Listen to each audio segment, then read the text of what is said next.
चलो, तो अभी डिस्कस कर रहे थे गैमेटोजेनेसिस का, ठीक है। तो हमारा कहाँ तक हो गया था? स्पर्मेटोजेनेसिस हो गया था। अब दूसरा क्या डिस्कस करना था? oogenesis, ठीक है। oogenesis में भी बहुत डिस्कस कर चुके हैं, बहुत क्या पूरा डिस्कस कर चुके हैं, ठीक है। लाइट कट जाने की वजह से क्या करना पड़ रहा है, वीडियो को फिर से स्टार्ट, ठीक है। आज बोर्ड से लेकर के लाइट हो गया, बोर्ड हो गया, ठीक है। सब क्या है, अगेंस्ट है कि आज तो पूरा रिकॉर्डिंग होने नहीं देंगे। लेकिन हम भी क्या है, कसम खाए हैं कि क्या है, आज तो पूरा ह्यूमन रिप्रोडक्शन को खत्म करके जाएंगे, ठीक है। तो फिर से स्टार्ट करते हैं। हमारा क्या हो गया था? स्पर्मेटोजेनेसिस हो गया था। दूसरा oogenesis भी पूरा कंप्लीट कर चुके हैं, ठीक है। oogenesis में क्या था? अब बस हमारा ये जो भी स्लाइड है इसका रीडिंग बाकी था, ठीक है। तो क्या कह रहे थे? oogenesis होता है, स्टार्ट कहाँ होता है? एम्ब्रियोनिक स्टेज में, ठीक है। जो oogonia हो गया, जो गैमीट मदर सेल होता है, किसमें? फीमेल्स में जो गैमीट मदर सेल होता है वो कैसा होता है? डिप्लॉइड होता है। डिप्लॉइड मतलब इसमें होगा 46 क्रोमोसोम, ठीक है। एम्ब्रियोनिक स्टेज में क्या होता है? एम्ब्रियोनिक स्टेज में जो oogonia है किसमें एंटर कर लेगा? ये एंट्री ले लेती है किसमें? मियोसिस के प्रोसेस में। लेकिन बेचारी क्या होता है यहाँ पे? मियोसिस का जो प्रोसेस है एम्ब्रियोनिक स्टेज में कंप्लीट नहीं कर पाती है, ठीक है। ये कंप्लीट होता कब है? 12 से 13 साल की एज में, ठीक है। कब? During puberty. अब इसमें क्या होता है? प्राइमरी oocyte कहाँ अरेस्टेड होता है? प्रोफेज फर्स्ट में, ठीक है। अब इसमें क्या होगा? ये अरेस्टेड रहता है कब तक? जब 12 से 13 जो प्यूबर्टी का एज होता है तब तक क्या होता है? कहाँ अरेस्टेड होती है? कौन इसको अरेस्ट करके रखा होता है? प्रोफेज फर्स्ट, ठीक है। अब क्या होगा? प्यूबर्टी के टाइम पे मियोसिस फर्स्ट कंप्लीट होता है। उसमें क्या होगा? प्राइमरी oocyte से सेकेंडरी oocyte में कन्वर्जन होता है, मतलब जो डिप्लॉइड था उससे किस में कन्वर्जन हो जाएगा? हैप्लॉइड में कन्वर्जन हो जाएगा, ठीक है। इसमें होता क्या है? जो प्राइमरी oocyte है, प्राइमरी oocyte में मियोसिस फर्स्ट कंप्लीट होगा, सेकेंडरी oocyte बनता है, इसके साथ साथ क्या बनता है? First polar body. ये क्या है? First polar body. तो मियोसिस फर्स्ट कंप्लीट यहाँ हुआ। अब क्वेश्चन होगा कि जो मियोसिस का दूसरा प्रोसेस है वो कहाँ कंप्लीट होता है, ठीक है। मियोसिस कब कंप्लीट माना जाएगा? जब मियोसिस फर्स्ट भी हो जाएगा एंड मियोसिस सेकंड भी हो जाएगा। तो मियोसिस सेकंड कब होता है? जैसे ही ड्यूरिंग फर्टिलाइजेशन स्पर्म कहाँ एंटर करता है? ओवम के अंदर, ठीक है। तो वहां पे क्या होता है? मियोसिस फर्स्ट कंप्लीट होता है, जहां पे क्या होगा? ओवम बनेगा एंड सेकेंडरी पोलार बॉडी, और यहाँ पे क्या बनता है? Primary polar body. अब meiosis second complete only upon fertilisation, ठीक है। जब फर्टिलाइजेशन होगा तब भी क्या होता है? जब फर्टिलाइजेशन होगा तभी यहाँ पे सेकेंड मियोसिस कंप्लीट होता है, ठीक है। मान लो स्पर्म का एंट्री नहीं हुआ, क्या होगा? फर्टिलाइजेशन नहीं हुआ, ठीक है। तो क्या होगा? बस मियोसिस फर्स्ट कंप्लीट करके ही इसकी जिंदगी का अंत हो जाता है। कभी भी अपने जीवन में मियोसिस सेकंड को कंप्लीट नहीं कर पाएगी, ठीक है। तो यहाँ तक कोई दिक्कत नहीं होगा। यहाँ पे क्या है? जैसे स्पर्म में क्या था? यहाँ पे इक्वल डिवीजन था। oogenesis में क्या है? ये oogenesis में अनइक्वल सेल डिवीजन होता है, ठीक है। यहाँ पे क्या होता है? जैसे ही सेकेंडरी oocyte बना, सेकेंडरी oocyte के साथ साथ फर्स्ट पोलार बॉडी, तो सेकेंडरी oocyte क्या होता है? बड़ा, एंड फर्स्ट पोलार बॉडी क्या होता है? छोटा। ऐसे ही क्या होगा? Ovum and second polar body के केस में होता है। तो यहाँ तक कोई दिक्कत नहीं होगा। अब क्या है? यहाँ पे जो स्पर्म हो गया एंड ओवम हो गया, जिसका क्या होना है? फर्टिलाइजेशन, ठीक है। तो इसके क्या देखेंगे? स्ट्रक्चर को देखेंगे। तो स्पर्म में क्या होता है? ये जो बड़ा सा सुंदर सा स्ट्रक्चर दिख रहा है ये किसका है? स्पर्म का है। ये किसका है? स्पर्म का है। तो स्पर्म में क्या होता है? सबसे पहले 3 पार्ट, हेड हो गया, मिडिल पीस हो गया एंड टेल हो गया, ठीक है। तो सबसे पहले कहाँ से स्टार्ट करते हैं? ऊपर से स्टार्ट करते हैं। हेड रीजन में क्या होगा? इसके हेड रीजन में हैप्लॉइड न्यूक्लियस प्रेजेंट होता है। कंटेन इलोंगेटेड हैप्लॉइड न्यूक्लियस, जो कि क्या करेगा? फ्यूज करता है किसके साथ? फीमेल गैमीट के पास जो हैप्लॉइड न्यूक्लियस है, तभी तो क्या बनाएगा? डिप्लॉइड होगा। अब इसके क्या होता है? हेड रीजन में क्या प्रेजेंट होता है? एक्रोसोम। एक्रोसोम होता क्या है? Cap like structure filled with enzyme to help fertilisation, ठीक है। हेड रीजन में पहला क्या होता है? न्यूक्लियस। दूसरा होता है एक्रोसोम। एक्रोसोम क्या है? कैप लाइक स्ट्रक्चर जिसके पास होता है एंजाइम, और एंजाइम क्या करता है? ओवम के अंदर पेनिट्रेट करता है, ठीक है। तभी क्या करेगा? किसमें हेल्प करता है? फर्टिलाइजेशन में हेल्प करता है।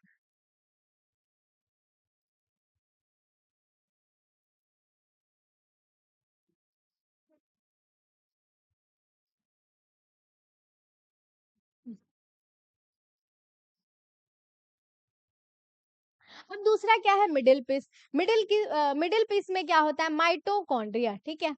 अब अगर बायो के बच्चा हो तो क्या होगा, इतना तो कम से कम पता होगा कि माइटोकॉन्ड्रिया क्या होता है, power house of the cell. ये क्या करता है, एनर्जी प्रोवाइड करता है।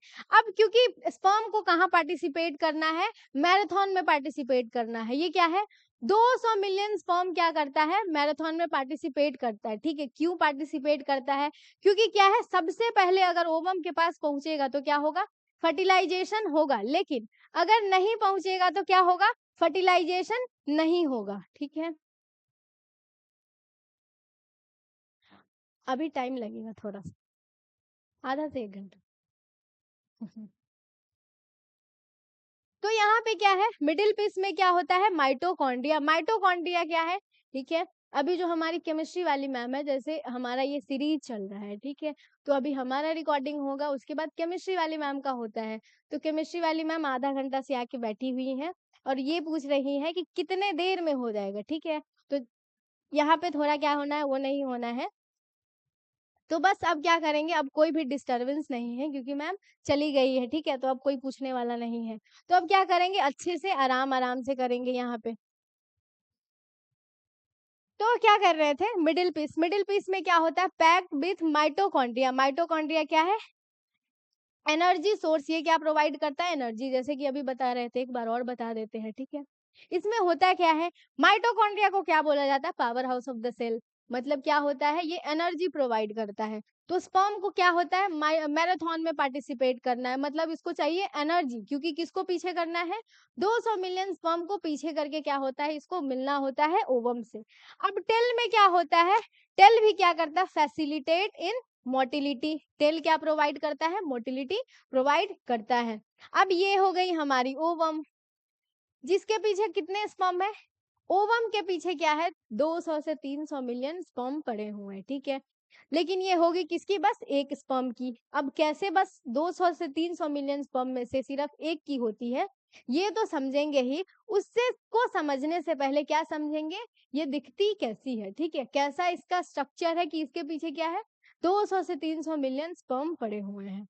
अब यहाँ पे क्या है, ओवम में होता क्या है, सबसे पहले ओवम क्या हो जाएगा, हैप्लॉइड। ओवम कैसा होगा, हैप्लॉइड। ओवम में क्या होता है, 3। एक तो होगा zona pellucida, corona radiata and perivitelline space. तो सबसे पहले जोना पेलुसिडा क्या होता है, जोना पेलुसिडा होता है ए सेलुलर लेयर अराउंड सेकेंडरी ऊ साइड, ठीक है। जोना पेलुसिडा क्या होता है, सेकेंडरी ऊ साइड के अराउंड ए सेलुलर, जो मतलब सेल से बना नहीं होगा, कैसा ये ए सेलुलर स्ट्रक्चर, जिसको क्या बोलते हैं, सेकेंडरी ऊ साइड। अब दूसरा है हमारा कोरोना रेडिएटा। कोरोना रेडिएटा क्या है, आउटर लेयर ऑफ सेल, ठीक है, जैसे ये दिख रहा है, ये क्या है, कोरोना रेडिएटा। तीसरा है पेरीविटलाइन स्पेस। ये क्या होता है, जो सेकेंडरी ऊ साइट हो गया, उसका सेल मेम्ब्रेन हो गया। एंड जोना पेलुसिडा का जो लेयर होता है, उसके बीच में जो गैप होता है, उसको क्या बोलते हैं, पेरीविटलाइन स्पेस बोलते हैं, ठीक है। तो यहाँ तक कोई दिक्कत नहीं होगा। अब सबसे पहले जैसे कि वहां पे क्या था, स्पर्मेटोजेनेसिस। स्पर्मेटोजेनेसिस क्या था, गैमेटोजेनेसिस। तो गैमेटोजेनेसिस के जस्ट बाद क्या दिया गया था, कि गैमेटोजेनेसिस किसके कंट्रोल में होता है, हार्मोन्स के कंट्रोल में होता है, ठीक है। जैसे ही हार्मोन्स रिलीज होगा, वो क्या होता है, गैमेटोजेनेसिस का प्रोसेस स्टार्ट होता है, ठीक है। तो कौन से ऐसे क्या होते हैं, हार्मोन होते हैं, जो कि क्या गैमेटोजेनेसिस को कंट्रोल करता है, उसको देखेंगे। तो किसमें देखेंगे, मेल हार्मोनल रेगुलेशन। ये किसमें देख रहे हैं, मेल हार्मोनल रेगुलेशन। अभी फीमेल्स में भी देखेंगे, कहाँ देखेंगे, जब मेंस्ट्रुअल साइकिल को पढ़ेंगे, ठीक है। अब क्या होता है यहाँ पे, हाइपोथैलेमस क्या होगा, हाइपोथैलेमस होता है ब्रेन का एक पार्ट, ठीक है। ये क्या सेक्रीट करता है, जीएनआरएच। जीएनआरएच क्या होता है, gonadotrophin releasing hormone, significant amount and puberty. जैसे ही प्यूबर्टी हिट करेगा, इसमें क्या होता है, हाइपोथैलेमस सेक्रीट करता है जीएनआरएच। इसका टारगेट क्या होता है, एंटीरियर पिट्यूटरी। जैसे ही जीएनआरएच रिलीज होगा, हाइपोथैलेमस क्या ऑर्डर रिलीज करेगा, जीएनआरएच, ठीक है। ये क्या रिलीज करेगा, जीएनआरएच। अब जीएनआरएच क्या करेगा, एंटीरियर पिट्यूटरी पे जाके के बोलेगा कि भैया तुमको क्या रिलीज करना है, एफएसएच रिलीज करना है एंड एलएच रिलीज करना है। तो एंटीरियर पिट्यूटरी बोलेगा क्यों, तो ये क्या होगा, ये बोलेगा कि हम क्यों रिलीज करें अभी, तो क्या बोला जाएगा, जीएनआरएच आके बोलेगा क्योंकि क्या है इसमें प्यूबर्टी आ गया है, ठीक है। जैसे 12 से 13 साल में क्या आता है, प्यूबर्टी आता है, तो प्यूबर्टी आ गया है तो इसमें क्या करवाना होगा, गैमेटोजेनेसिस करवाना पड़ेगा, ठीक है। तो यहाँ जैसे ही आएगा तो ये क्या बोलेगा, एंटीरियर पिट्यूटरी बोलेगा कि अच्छा ऐसा है, फिर ये क्या करेगा, एफएसएच को रिलीज करेगा एंड एलएच को रिलीज करेगा, ठीक है। एफएसएच क्या है, फॉलिक्यूलर स्टिमुलेटिंग हार्मोन, ये किस पे एक्ट करता है, सर्टोली सेल पे। सर्टेली सेल पे जैसे ही एक्ट करेगा ये क्या करता है, स्टिमुलेट फैक्टर्स फॉर स्पर्मियोजेनेसिस, ठीक है। ये किसमें करता है, स्पर्मियोजेनेसिस को कंट्रोल करता है, ठीक है। यहाँ पे कंफ्यूज नहीं होना है, यहाँ पे क्या दिया गया है, स्पर्मियोजेनेसिस, ठीक है।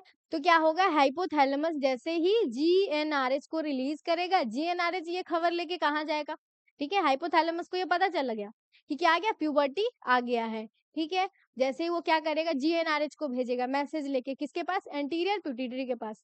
अब जैसे ही एंटीरियर पिट्यूटरी के पास जाके बोलेगा कि अच्छा भैया प्यूबर्टी आ गया है, आपको क्या रिलीज करना होगा, जीएनआरएच सॉरी एफएसएच रिलीज करना पड़ेगा एंड एलएच रिलीज करना पड़ेगा। एफएसएच क्या है, follicular stimulating hormone and LH क्या है, ल्यूटिनाइजिंग हार्मोन, ठीक है। एफएसएच किस पे काम करता है, सर्टोली सेल पे।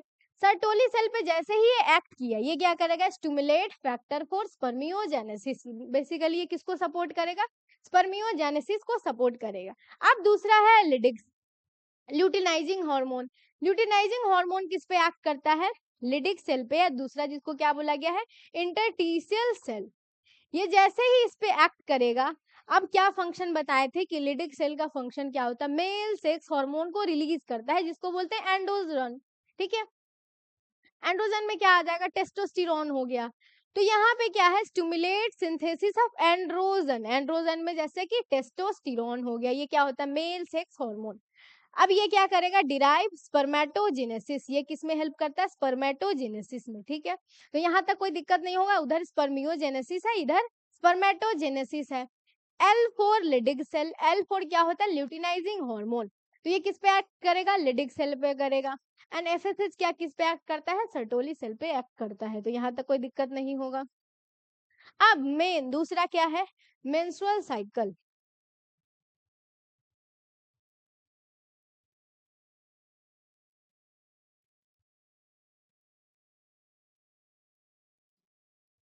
ठीक है, अब क्या है दूसरा, बार बार इस बोर्ड में प्रॉब्लम आ गया है, लेकिन हम भी क्या कसम खाए हैं कि इस चैप्टर को खत्म करके जाएंगे। तो दूसरा क्या है, मेंस्ट्रुअल साइकिल, ठीक है। ये क्या किस में होता है, प्राइमेट्स में, ये क्या होता है, प्राइमेट्स में। मेंस्ट्रुअल साइकिल किस में होता है, प्राइमेट्स में, ठीक है। मेंस्ट्रुअल साइकिल क्या है, किसी लड़की के पास कोई भी ऐसा इवेंट आ जाए, चाहे एग्जाम हो, किसी का शादी हो, बर्थडे पार्टी हो, कहीं जाना हो, कोई पूजा हो, ठीक है। सबसे पहले किसको याद करती है, मेंस्ट्रुएशन को, किसको याद करती है, अपने पीरियड को, ठीक है। सबसे पहले क्या कैलकुलेट करेगी कि अच्छा उस डेट को कहीं मेरा पीरियड तो नहीं आने वाला, ठीक है। तो सबसे पहले कोई भी डेट आ गया, आ जाए, लड़की किसको याद करती है, सबसे पहले याद करती है पीरियड्स को स्टार्ट करती है कि कहीं उस दिन मेरा पीरियड तो नहीं स्टार्ट होने वाला, ठीक है। तो आज उसी के बारे में पढ़ेंगे जिसको क्या बोलते हैं, मेंस्ट्रुअल साइकिल, जिसको आप लोग सुने भी होंगे, क्या बोलते हैं, एमसी। ये क्या हो जाता है, मेंस्ट्रुअल साइकिल। ये क्या होता है, 28 से लेकर के 29 डेज का ये एक साइकिल होता है। अब बहुत सारे ऐसा नहीं है कि ये फिक्स ही है कि 28 दिन या 29 दिन पे ही आएगा तो आएगा, ठीक है। ये क्या होता है, हार्मोन्स के कंट्रोल में होता है। हार्मोन्स के कंट्रोल में होते क्या होगा, ये 28 दिन से किसी किसी फीमेल में क्या होता है, पहले भी आ जाता है। किसी किसी फीमेल में क्या होता है, एक सप्ताह लेट हो गया, किसी किसी महीने में आया ही नहीं, ठीक है। तो ये कैसे होता है, इस सब के पीछे का वजह कौन है, जो क्या करता है, कभी पीरियड पहले आ गया, कभी टाइम पे आता है, कभी लेट आता है। तो इन सब के पीछे जो है, ठीक है, वो कौन होता है, हार्मोन होता है। ये सब किसके कंट्रोल में होता है, हार्मोन्स के कंट्रोल में होता है, ठीक है। तो ये सब क्या हो गया, एफएसएच हो गया, एलएच हो गया, दूसरा एस्ट्रोजन हो गया, प्रोजेस्टेरोन हो गया, ये सब क्या होता है, हार्मोन होता है, कैसे काम करता है, कैसे पूरे महीने, ठीक है? जैसे बोला जाता है ना कि लड़कियों का बहुत मूड स्विंग्स होता है, क्यों होता है? क्योंकि बहुत सारे हार्मोनल चेंजेस हो रहे होते हैं पूरे थ्रू आउट द मंथ। तो यहाँ तक कोई दिक्कत नहीं होगा। तो जैसे ही ये बोर्ड सही हो जाए, इसको क्या करेंगे?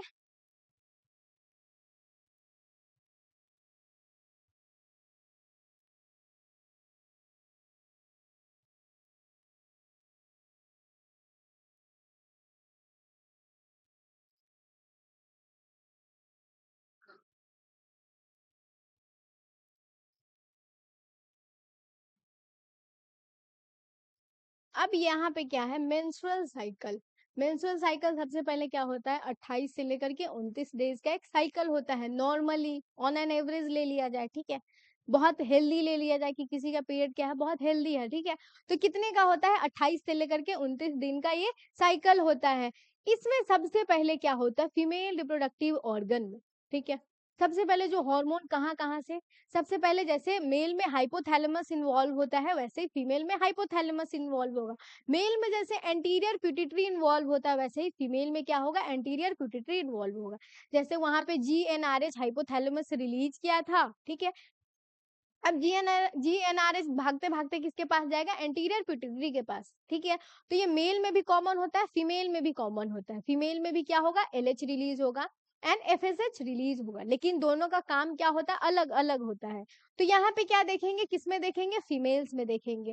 तो इसमें क्या होता है? ये टोटल डायग्राम दिया गया है। अब ये समझ में कैसे आएगा? ये तो एनसीईआरटी में भी दिया गया है। तो इसको समझने से पहले, सबसे पहले यहाँ पे क्या है? Pituitary hormone. अभी बताए थे पिट्यूटरी हार्मोन में क्या है? एफएसएच है एंड एलएच है। दूसरा क्या है? ओवेरियन इवेंट, मतलब पूरे महीने ओवरी में क्या क्या चेंज हो रहा होता है। ओवरी के बाद ओवेरियन, ओवरी के बाद क्या है? क्या क्या उसमें इवेंट होगा। दूसरा, कैसे ओवेरियन हार्मोन में चेंज होता है। तो ओवरी क्या रिलीज करता है? ओवरी में एस्ट्रोजन रिलीज होगा एंड प्रोजेस्टेरॉन रिलीज होता है। वैसे ही फीमेल रिप्रोडक्टिव ऑर्गन में क्या है? दूसरा, यूटरस भी होता है। यूटरस में जो सबसे अंदर वाला लेयर होता है, जिसको एंडोमेट्रियम बोलते हैं, तो क्या बताया गया था कि पूरे महीना इसमें साइक्लिक चेंजेस होता रहता है। तो दूसरा क्या देखेंगे? यूटेराइन इवेंट, ठीक है, कि कैसे पूरे मंथ चेंज होता रहता है। जैसे ये 0 से लेकर के 5वां दिन तक हो गया, क्या चल रहा होता है? मेंस, ठीक है? इसमें होगा क्या? बेसिकली ब्लीडिंग होता है, मतलब मेंस्ट्रुएशन होगा। दूसरा क्या होता है? ये यूटेराइन इवेंट है और ये ओवेरियन इवेंट है। तो क्या होगा? ओवरी में अलग इवेंट चल रहा होता है, यूटरस में क्या होता है?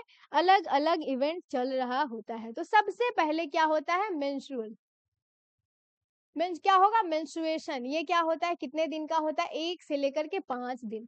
Drop in progesterone, breakdown of endometrium. अब ये कह क्या रहा है? सबसे पहले यहाँ समझेंगे। जैसे ही क्या होगा? एफएसएच हो गया, एलएच हो गया, कहाँ से रिलीज होता है? पिट्यूटरी हार्मोन, एंटीरियर पिट्यूटरी इसको क्या करेगा? रिलीज करेगा। अब क्या होता है? एक बात याद रख लो, यहाँ पे जो ओव्यूलेशन होता है ये कब होता है?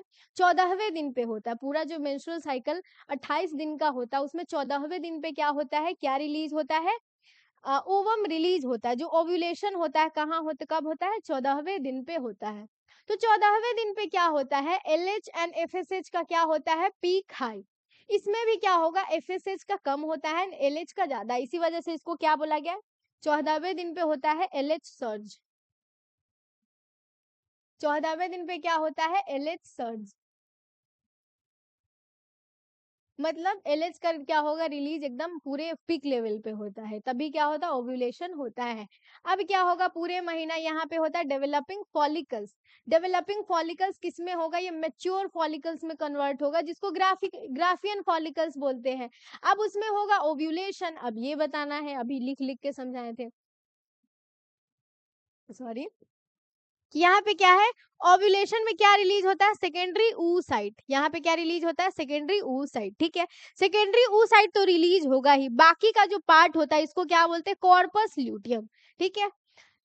जब ग्राफियन फॉलिकल्स में ओव्यूलेशन होगा, उससे रिलीज होता है secondary oocyte plus corpus luteum. अब कॉर्पस लूटियम क्या रिलीज करता है? प्रोजेस्टेरॉन। और ये जो ग्रोइंग फॉलिकल्स होता है ये क्या रिलीज करता है? एस्ट्रोजन रिलीज करता है, ठीक है? और कुछ टाइम के बाद ये क्या करता है? डीजेनरेट कर जाता है। तो ये जो एस्ट्रोजन है, एस्ट्रोजन क्या होता है, किसी जो ग्रोइंग प्राइमरी से सेकेंडरी, सेकेंडरी से टर्सरी, ये जो कन्वर्जन होता है ये क्या रिलीज करता है, फॉलिकल्स क्या रिलीज करता है, एस्ट्रोजन। ठीक है, तो ये दिख रहा होगा 14वें दिन से पहले जब किस फॉलिक्यूलर फेज में होता है तो एस्ट्रोजन का लेवल क्या होता है, हाई। जैसे ही कॉर्पस ल्यूटियम का फॉर्मेशन हो गया, कॉर्पस ल्यूटियम क्या रिलीज करता है, प्रोजेस्टेरॉन को रिलीज करता है। तो इसमें क्या होता है, प्रोजेस्टेरॉन का लेवल हाई होता है। एस्ट्रोजन क्या करता है, एस्ट्रोजन काम क्या करता है, जो यूटेरस हो गया उसमें क्या करता है, एंडोमेट्रियम के थिकनिंग को बढ़ाता है। ठीक है, तो इसके किसका काम होता है, एस्ट्रोजन का काम होता है। जैसे ही 14वें दिन पे ओव्यूलेशन होगा, इसमें क्या होगा, कॉर्पस ल्यूटियम बनेगा और इससे बनेगा क्या, प्रोजेस्टेरॉन। तो प्रोजेस्टेरॉन क्या करता है, जो एंडोमेट्रियम है उसको मेंटेन करके रखता है। ठीक है, अब क्या होगा, अगर फर्टिलाइजेशन हुआ, ठीक है, तो फर्टिलाइजेशन हुआ तब तक क्या होता है, कॉर्पस लूटियम प्रोजेस्टेरॉन को रिलीज करता रहता है। जैसे ही फर्टिलाइजेशन हुआ, फर्टिलाइजेशन के बाद क्या होता है, इम्प्लांटेशन होता है, तो वहां पे प्लेसेंटा अपना प्रोजेस्टेरॉन रिलीज करता है। लेकिन अगर मान लो यहाँ पे क्या हुआ, फर्टिलाइजेशन भी नहीं हुआ और एक सर्टेन टाइम के बाद क्या होता है, कॉर्पस लूटियम भी डीजेनरेट कर जाता है। ठीक है, ये क्या करेगा, डीजेनरेट कर जाएगा, मतलब प्रोजेस्टेरॉन का लेवल क्या हो जाएगा बॉडी में कम। यहाँ पे क्या हो जाएगा, प्रोजेस्टेरॉन का लेवल कम। अब जो एंडोमेट्रियम मेंटेन था किसकी वजह से था, प्रोजेस्टेरॉन की वजह से। ठीक है, किसकी वजह से मेंटेन था, प्रोजेस्टेरॉन की वजह से। अब प्रोजेस्टेरॉन ही नहीं रहेगा, इस वजह से क्या होता है, जैसे ही प्रोजेस्टेरॉन क्या होता है, डिक्रीज होगा। जैसे यहाँ पे दिख रहा है, जब मेंस्ट्रुअल साइकिल चल रहा होता प्रोजेस्टेरॉन का लेवल क्या होता है बॉडी में बहुत कम।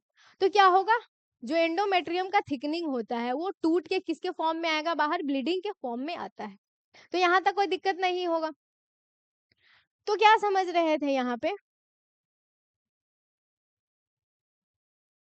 मेंस्ट्रुअल साइकिल कितने दिन का होता है, 1 से 5। ड्रॉप इन प्रोजेस्टेरॉन लेवल, जैसे ही प्रोजेस्टेरॉन का लेवल क्या होगा, कम। ठीक है, बहुत अच्छे से बहुत डिटेल में समझा दिए। तो क्या होगा, ब्रेकडाउन ऑफ एंडोमेट्रियम, और किसके फॉर्म में आता है, ब्लीडिंग के फॉर्म में। दूसरा क्या होता है, दूसरा स्टेज हो गया फॉलिक्यूलर स्टेज। ठीक है, और उसको क्या बोलेंगे, प्रोलिफरेटिव स्टेज भी बोलते हैं। फॉलिक्यूलर स्टेज किस में होगा, ओवरी में होगा। फॉलिक्यूलर स्टेज किस में होता है, ओवरी में। एंड प्रोलिफरेटिव स्टेज किस में होता है, यूट्रस में होता है। क्यों होता है, फॉलिक्यूलर स्टेज का मतलब क्या है, जो प्राइमरी फॉलिकल से सेकेंडरी, सेकेंडरी से टर्सरी, इसमें क्या होगा, कन्वर्जन होगा। तो ये कहाँ होता है, ओवरी में होता है। तो ओवरी में क्या चल रहा होता है, 5वें दिन के बाद फॉलिक्यूलर स्टेज। एंड यूट्रस में क्या चल रहा होता है, प्रोलिफरेटिव स्टेज। ठीक है, प्रोलिफरेटिव में क्या होता है, फिर से जो मेंस्ट्रुअल साइकिल के दौरान यहाँ पे क्या हुआ था, जो एंडोमेट्रियम टूट के ब्लीडिंग के फॉर्म में बाहर आया था, वहां से क्या होगा, फिर से एंडोमेट्रियम का थिकनिंग बनना स्टार्ट होगा। तो ये क्या होता है, प्रोलिफरेटिव स्टेज। इसमें क्या होता है, FSH and LH increase, follicles क्या करेगा, मेच्योर, और ये सिक्रीट क्या करेगा, एस्ट्रोजन को सिक्रीट करेगा। बेसिकली इस फेज में होता क्या है, एफएसएच एंड एलएच रिलीज होगा।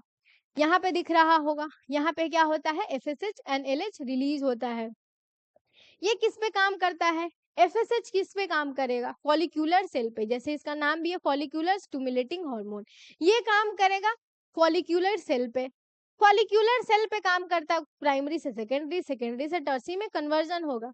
दूसरा क्या बताया, फॉलिकल्स का काम क्या होता है, वो रिलीज करता है, एस्ट्रोजन को रिलीज करता है। और एस्ट्रोजन क्या करता है, फिर से एंडोमेट्रियम लाइनिंग को के थिकनिंग को बढ़ाता है।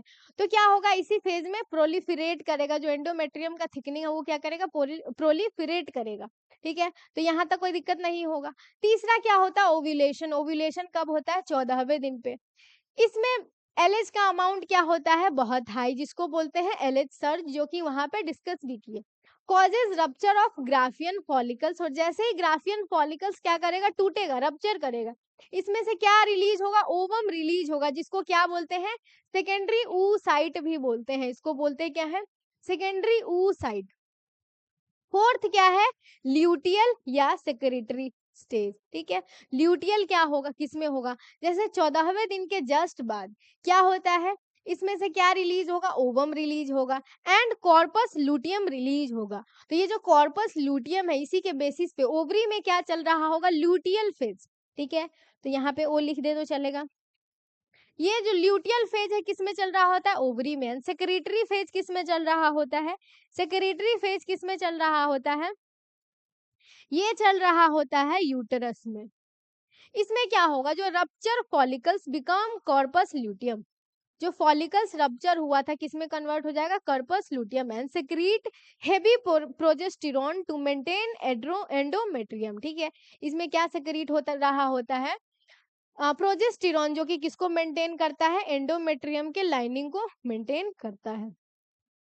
अब यही बोला, if no fertilization occur corpus luteum degenerate. ठीक है, अब ये क्या करेगा, साइकिल फिर से रिपीट होगा, फिर से मीन्स पीरियड स्टार्ट होगा। ठीक है, पीरियड स्टार्ट होने के बाद क्या होगा, ओवरी में अलग फॉलिक्यूलर स्टेज चलेगा एंड यूट्रस में प्रोलिफेरेटिव स्टेज चलेगा। ऐसे क्या होता है, ये साइकिल चलता जाता है, चलता जाता है एंड चलता जाता है। तो यहाँ तक कोई दिक्कत नहीं होगा, ये बहुत ही डिटेल में समझाए हैं, जो कि क्या होता है, एनसीईआरटी पढ़ने से सिर्फ समझ में नहीं आता है। तो यहाँ तक कोई दिक्कत नहीं होगा।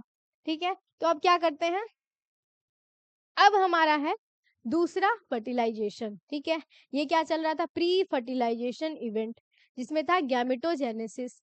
ठीक है, अब क्या होगा, गैमीट का ट्रांसफर, गैमीट के ट्रांसफर को क्या बोलते हैं, इंसेमिनेशन। इसमें क्या होता है, जो सीमेन है कहाँ ट्रांसफर किया जाता है, फीमेल जेनाइटल ट्रैक में। कहाँ ट्रांसफर किया जाता है, फीमेल जेनाइटल ट्रैक में। इसमें होता क्या है, बेसिकली फर्टिलाइजेशन के दौरान ही क्या होगा, सेक्स डिटर्मिनेशन। सेक्स डिटर्मिनेशन का मतलब कि ये मेल बनेगा या फीमेल बनेगी। ठीक है, तो यहीं पे होता है, सबसे पहले ये होता क्या है, जैसे ही फीमेल जेनाइटल ट्रैक में क्या होगा,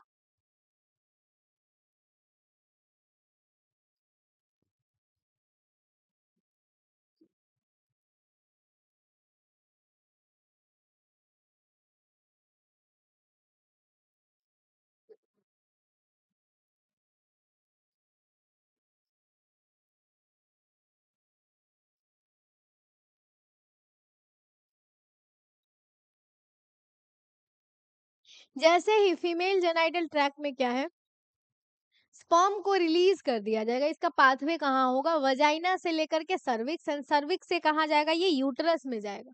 ठीक है, वजाइना, सर्विक्स एंड यूटरस, जो कि फीमेल रिप्रोडक्टिव सिस्टम को पढ़ाए थे, तो वहां पे सबसे पहले वजाइना था, वजाइना के बाद सर्विक्स, सर्विक्स के बाद क्या था, वॉर्म, जिसको क्या बोलते हैं, यूट्रस, या नॉर्मल भाषा में बोल लो बच्चेदानी। ठीक है, तो यहाँ पे होता क्या है, यूट्रस से कहाँ जाएगा, फर्टिलाइजेशन कहाँ होता है, एम्पुलरी रीजन में। तो सबसे पहले कहाँ ट्रांसफर होगा, एम्पुलरी रीजन में।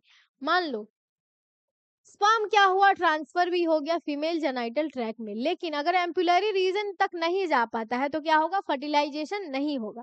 अगर मान लो एम्पुलरी रीजन में क्या है, एम्पुलरी रीजन में स्पर्म पहुंच भी गया, ठीक है, उसको क्या पता है कि ओवम कहाँ रहती है, एम्पुलरी रीजन में, मान लो वहां पे पहुंच भी गया, लेकिन ओवम अभी तक नहीं आई है, तो क्या होगा, फर्टिलाइजेशन नहीं होगा। तो इसी वजह से क्या होता है, जब फर्टिलाइजेशन करवाना है तो क्या होगा, दोनों को कहाँ जाना पड़ेगा, दोनों को जाना पड़ेगा एम्पुलरी रीजन में। मतलब दोनों को आपस में फ्यूज करना है तो कहाँ ट्रांसफर होना होगा, एम्पुलरी रीजन में। तो यहाँ पे है रूल क्या है, ovum and sperm must be transported simultaneously to the ampullary region. कहाँ ट्रांसफर होना होगा, एम्पुलर रीजन में, ताकि वही तो क्या है, साइट ऑफ फर्टिलाइजेशन। अब इसमें क्या है, एक्रोसोम रिएक्शन में क्या होगा, स्पर्म एंटर ओवम वाया जोना पेल्यूसिडा। ठीक है, जोना पेल्यूसिडा क्या होता है, उसका जो ए सेलुलर लेयर होता है, अभी ओवम के स्ट्रक्चर को समझाए थे, उसमें एक जोना पेल्यूसिडा था। तो इसमें क्या करता है, स्पर्म उसको पेनिट्रेट करेगा। जो एक्रोसोम रिएक्शन होता है, एक्रोसोम में क्या होता है, कुछ एंजाइम होता है जो कि क्या करेगा, उसके मेम्ब्रेन को डिसॉल्व करता है। स्पर्म एंटर ओवा वाया जोना पेलुसिडा। ठीक है, इसमें क्या होगा, इसमें मेम्ब्रेन में, इसके मेम्ब्रेन में क्या होगा, कुछ चेंजेस आता है। ठीक है, जैसे मान लो इसके आसपास बहुत सारे स्पर्म मंडरा रहे हैं, लेकिन इसमें एंट्री किसको मिला, बस एंट्री बस मिला एक को। यहाँ पे क्या चलेगा, एक्रोसोमल रिएक्शन, ये क्या करेगा, इसके मेम्ब्रेन को डिसॉल्व करेगा। और बाकी क्या है, बाकी के जो मिलियंस ऑफ स्पर्म है, ये क्या है, बस ये नजारे को देखेंगे। ठीक है, क्योंकि क्या हुआ, इनसे हो गया देरी। सबसे पहले कौन पहुंच गए, ये स्पर्म भैया जो बहुत तेज है। ठीक है, मैराथन को कौन जीत गए, मैराथन को जीत गए ये। ठीक है, बाकी सब क्या है, रनर अप है, क्या है हमको भी नहीं पता, लेकिन क्या है, इसके जो विजेता है कौन है, ये स्पर्म हो गया। तो क्या करेगा, जैसे ही एंट्री लेगा, इसमें क्या होगा, एक्रोसोमल रिएक्शन, मतलब क्या होता है, इसके मेम्ब्रेन को डिसॉल्व करेगा। ये क्या करता है, ensure only the sperm fertilize, ठीक है। जैसे ही एक स्पर्म एंट्री लेगा, अब क्या होगा, ये जो ओवम थी ये किसकी हो गई, इस स्पर्म की हो गई, ठीक है। अब बाकी को क्या करेगा, एंट्री नहीं लेने देगा। ये क्या करता है, ब्लॉक पॉलीस्पर्मी, मतलब मिलियंस ऑफ स्पर्म है। ऐसा क्यों नहीं होता है कि बहुत सारे स्पर्म आके एक ही ओवम को फर्टिलाइज कर दे, क्यों, क्योंकि जैसे ही एक स्पर्म एंट्री लेता है, ठीक है, अब क्या बोलता है स्पर्म की ओवम हमारी हुई, तुम लोग क्या रहो दूर, ठीक है। तो इसी वजह से क्या करता है, किसको ब्लॉक करता है, पॉलीस्पर्मी को ब्लॉक करता है। पॉलीस्पर्मी का मतलब बेसिकली कि बाकी के स्पर्म को फर्टिलाइज करने से रोकता है, इसको पेनिट्रेट ही नहीं होने देगा। ऐसा इसके क्या होता है, मेम्ब्रेन में रिएक्शन चल रहा होता है। अब क्या होगा, induce completion of meiosis second, यहीं पे क्या होता है, मियोसिस सेकेंड का कंप्लीशन होगा। जो क्या था, मियोसिस फर्स्ट क्या था, कंप्लीट कहाँ हुआ था, ओव्यूलेशन के दौरान। मियोसिस सेकेंड कहाँ कंप्लीट होगा, यहीं पे कंप्लीट होगा, ठीक है। तो यहाँ पे क्या होता है, मियोसिस सेकेंड कंप्लीट होता है, जिसमें यहाँ पे होती क्या है, सेकेंडरी oocyte। तो यहाँ पे किसका फॉर्मेशन होगा, ओवम का फॉर्मेशन होगा एंड सेकेंड पोलार बॉडी। यहाँ पे बनेगा सेकेंड पोलार बॉडी। ये भी क्या होता है, अनइक्वल, मतलब ओवम को ज्यादा मिलेगा साइटोप्लाज्म, और क्या होता है, सेकेंड पोलार बॉडी होता है छोटा। तो यहाँ तक कोई दिक्कत नहीं होगा। अब मेल एंड फीमेल में सेक्स कैसे डिसाइड होता है, फीमेल के पास क्या होता है, एक्स एक्स, मेल के पास क्या होता है, एक्स वाई, ठीक है। अब इसमें क्या होगा, प्रोबेबिलिटी क्या है, प्रोबेबिलिटी ये है, ये हो गया मेल, ये हो गई फीमेल। प्रोबेबिलिटी है कि मेल से आएगा या तो एक्स एंड वाई, ठीक है। फीमेल से क्या आएगा, या तो एक्स या तो एक, ठीक है। अब फीमेल के पास कोई नहीं, उससे बस बस क्या जाएगा, एक्स जाएगा। ये डिपेंड करता है मेल पे कि एक्स जाएगा तो बेटी बनेगी, वाई जाएगा तो बेटा बनेगा, ठीक है। तो यही क्या है, जैसे ही मान लो मेल से जाएगा एक्स, फीमेल से तो बस एक ही प्रोबेबिलिटी है, तो बेटी बनेगी, ठीक है। अब क्या है, पहले फर्टिलाइजेशन में मान लो एक्स गई, इसमें भी एक्स आई तो बेटी बनेगी, ठीक है। अगर दोनों केस में क्या है, वाई गई, तो ये क्या होगा, बेटा बनेगा। तो sex of the child is determined by entirely by the father. जो बच्चे का सेक्स है, चाइल्ड का जो सेक्स है, ये किस पर डिपेंड करता है, ये फादर पर डिपेंड करता है, ठीक है, कि वो बेटा होगा या बेटी। मतलब उसके क्रोमोसोम पे क्या आएगा, उसका जो गैमीट है वो एक्स कंटेन करता है, वाई कंटेन करता है, इस पे डिपेंड करता है, ठीक है। इसके लिए भागीदार तो खैर कोई नहीं है कि बेटा होगा कि बेटी, ठीक है। लेकिन क्या होता है, किसके स्पर्म पे डिपेंड करता है, सॉरी किसके गैमीट पे डिपेंड करता है, ये डिपेंड करता है फादर के गैमीट पे। तो यहाँ तक कोई दिक्कत नहीं होगा। अब दूसरा क्या है, एम्ब्रियोनिक डेवलपमेंट। एम्ब्रियोनिक डेवलपमेंट में जैसे यहाँ पे देखे, सबसे पहले क्या बना था, सबसे पहले बना था यहाँ पे यही male produce 50% x sperm and 50% क्या होता है, वाई स्पर्म। लेकिन क्या होता है, फीमेल में 100% होती है एक्स स्पर्म ही होता है, ठीक है। तो जैसे यहाँ पे बताया गया, जैसे ही क्या होगा, फर्टिलाइजेशन कंप्लीट होता है, यहाँ पे क्या बनता है, जाइगोट बनता है। यहाँ पे बनेगा क्या, जाइगोट बनेगा। एम्ब्रियोनिक डेवलपमेंट में होता क्या है, क्लीवेज। क्लीवेज में क्या होता है, माइटोसिस। क्लीवेज का मतलब बेसिकली ये समझ लो, सेल तो डिवाइड करेगा लेकिन उसका साइज इंक्रीज नहीं होगा। तो सबसे पहले क्या होता है, जाइगोट में होता है एक सेल। अब ये क्या करेगा, माइटोसिस, 2 में कन्वर्ट होगा, 2 से 4 में कन्वर्ट होगा, 4 से 8, फिर 8 से क्या होगा, 16 में कन्वर्ट होगा। 8 से जो 16 का स्टेज होता है, इसको क्या बोलते हैं, मोर्यूला बोलते हैं। और इसमें जो हर एक सेल है, इसमें क्या है,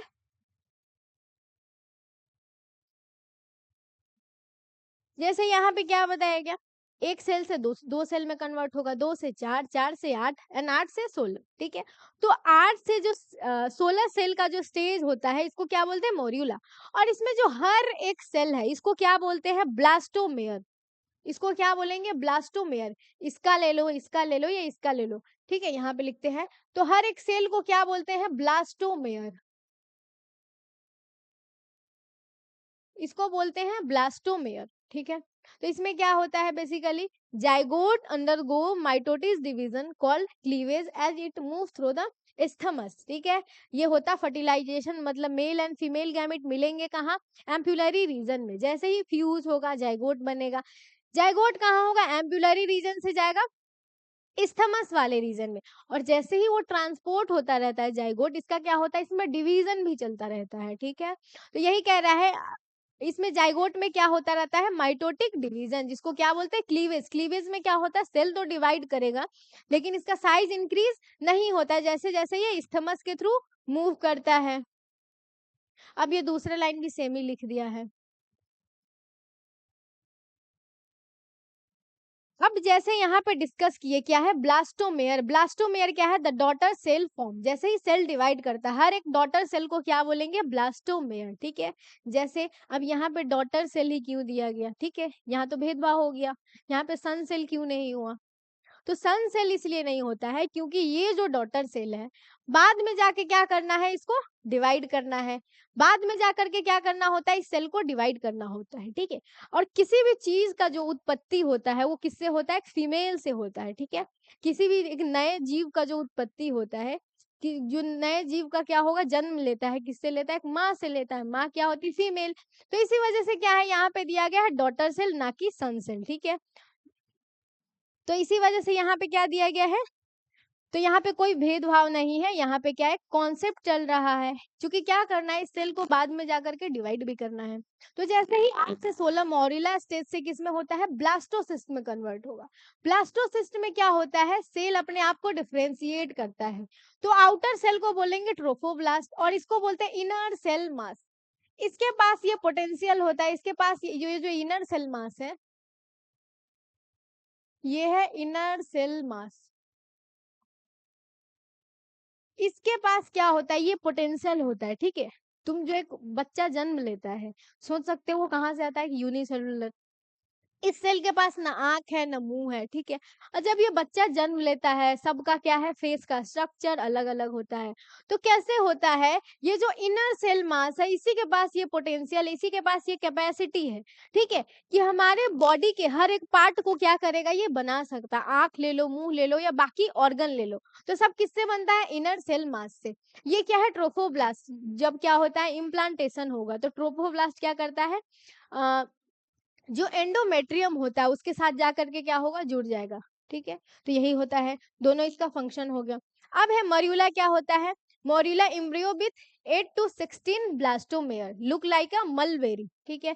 ये किसकी तरह दिखता है, जैसे अगर तुम लोग गांव से बिलोंग करते हैं तो मलबेरी क्या होता है, तूत के पेड़ को देखे होगे, एक रेड रेड सा होता है, बहुत छोटा सा, खाने वाला, ठीक है।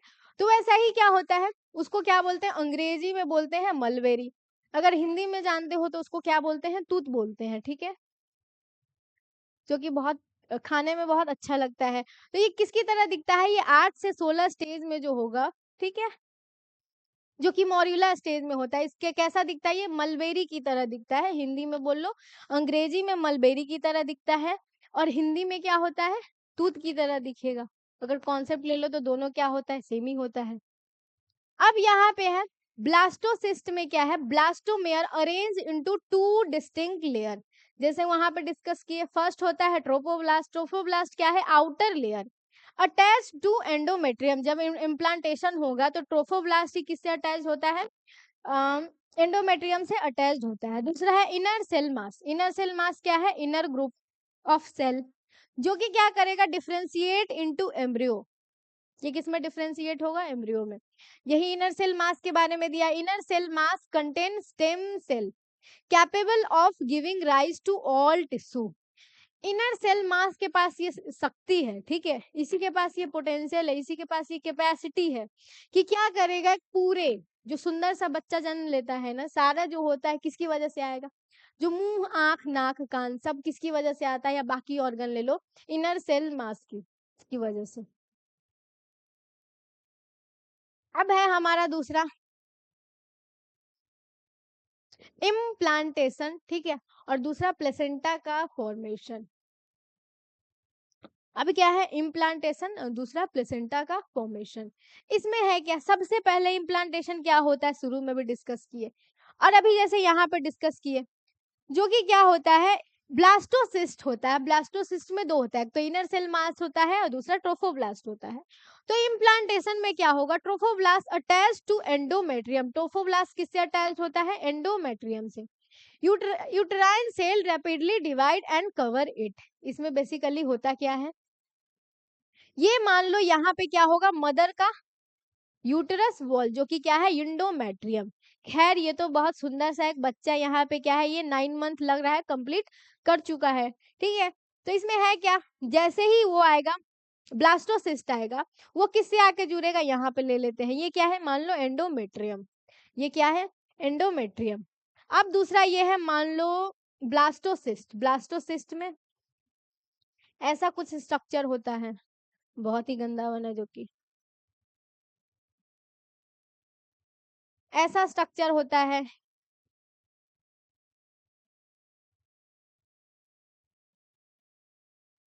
और इसमें क्या होता है, इनर सेल मास। ये जाकर के कहाँ कंबाइन, ये हम एंडोमेट्रियम लाइनिंग, ये जाकर किससे जुड़ेगा, एंडोमेट्रियम से। ये जाकर के किससे जुड़ेगा, तो टेक्नोलॉजिया का यूज करके इसको फील करवाते हैं, ठीक है। तो ये जाकर के किससे जुड़ेगा, ये अरे ये जाकर के जुड़ेगा एंडोमेट्रियम के वॉल से, ठीक है। तो ये जाकर के क्या हुआ, ये जुड़ गया। इसी प्रोसेस को क्या बोलते हैं, इम्प्लांटेशन। अब ये जो एंडोमेट्रियम लाइनिंग है, ये क्या करता है, डिवाइड करता है और किसको कवर कर लेगा, ये कवर कर लेता है पूरे ब्लास्टोसिस्ट को। तो बस यही कह रहा था, यही क्या हो गया, इम्प्लांटेशन, ठीक है। अब ये सही लेवल पे क्या हुआ, प्रेगनेंसी कंसीव हुआ।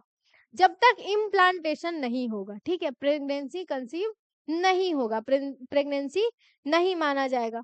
तो यहाँ पे है एंडोमेट्रियम में क्या होता है, ट्रोफोब्लास्ट अटैच टू एंडोमेट्रियम। ये क्या करेगा, ट्रोफोब्लास्ट भागते भागते जाकर के किससे अटैच होगा, एंडोमेट्रियम से।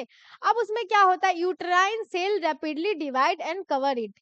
इस जो यूटरस का जो वॉल होता है, इसके सेल क्या करेगा, डिवाइड करेगा और इसको क्या करेगा, कवर कर लेगा, ठीक है। तो यहाँ तक कोई दिक्कत नहीं होगा।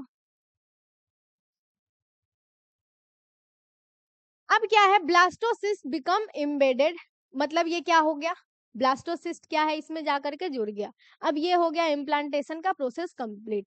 अब यही क्या करता है, लीड किसको करता है, प्रेगनेंसी को लीड करता है। जब तक इम्प्लांटेशन नहीं होगा, प्रेगनेंसी नहीं माना जाएगा। अब दूसरा यहाँ पे क्या है, इसको समझने से पहले क्या करेंगे, इधर देखेंगे। अभी क्या चल रहा है, हार्मोन हार्मोन ही चल रहा है। जैसे शुरू में ही देखिए, जितना भी प्रोसेस होता है वो किसके कंट्रोल में होता है, वो कंट्रोल होता है हार्मोन्स की कंट्रोल में, ठीक है। किसके कंट्रोल में होता है, हार्मोन्स के कंट्रोल में होता है। तो वही यहाँ पे placenta act as endocrine tissue. ये क्या करता है, एंडोक्राइन टिश्यू क्या होते हैं, जो कि क्या रिलीज करता है, हार्मोन को रिलीज करता है। ये भी क्या है, ग्लैंड है। प्रेगनेंसी ओनली हार्मोन, मतलब ऐसा हार्मोन जो कि क्या है, सिर्फ प्रेगनेंसी में ही देखा जाता है। वो हार्मोन क्या है, HCG, HPL एंड रिलैक्सिन। ये जो तीनों हार्मोन है, आज कैसे ये, जैसे होता है ना प्रेगनेंसी टेस्ट करने का किट, ठीक है। तो उसमें क्या होता है, फीमेल जब अपनी यूरिन को डालेगी तो उसमें क्या होता है, कलर चेंज हो जाता है। क्यों कलर चेंज हो जाता है, क्योंकि क्या होगा, वो जो प्रेगनेंसी टेस्ट करने वाला जो किट होता है, उसमें उसका रिसेप्टर प्रेजेंट होता है। अब जैसे ही ये हार्मोन मिलेगा, बेसिकली उसमें HCG हो गया या HPL हो गया, ये क्या करता है, रिसेप्टर से जाकर के बाइंड करता है। जैसे ही बाइंड करेगा, वहां पे क्या होता है, कलर चेंज हो जाता है, ठीक है। अगर कलर चेंज हो गया, मतलब ये हार्मोन प्रेजेंट है। और ये हार्मोन कब प्रेजेंट होता है, ये हार्मोन तब भी प्रेजेंट होता है जब क्या है, कोई भी लेडी प्रेग्नेंट है। तो ये क्या है, placenta act as a endocrine gland. इसमें क्या होता है, प्लेसेंटा क्यों एंडोक्राइन ग्लैंड की तरह एक्ट करता है, क्योंकि ये कुछ हार्मोन को रिलीज करता है, जो कि सिर्फ प्रेगनेंसी में ही देखा जाता है, ठीक है। अगर कोई लड़की है या कोई लेडी हो गई, वो प्रेग्नेंट नहीं है, तो इस हार्मोन को नहीं देखा जाएगा। तो क्या हो गया, HCG हो गया, HPL हो गया, रिलैक्सिन हो गया। जो रिलैक्सिन होता है, ये क्या होता है, पार्चुरेशन में भी हेल्प करता है।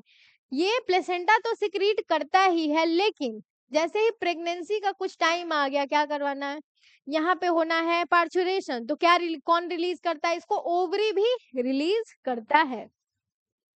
अदर हार्मोन जैसे एस्ट्रोजन हो गया, प्रोजेस्टेरॉन हो गया, कॉर्टिसोल हो गया, ठीक है, increases ability to support fetal growth.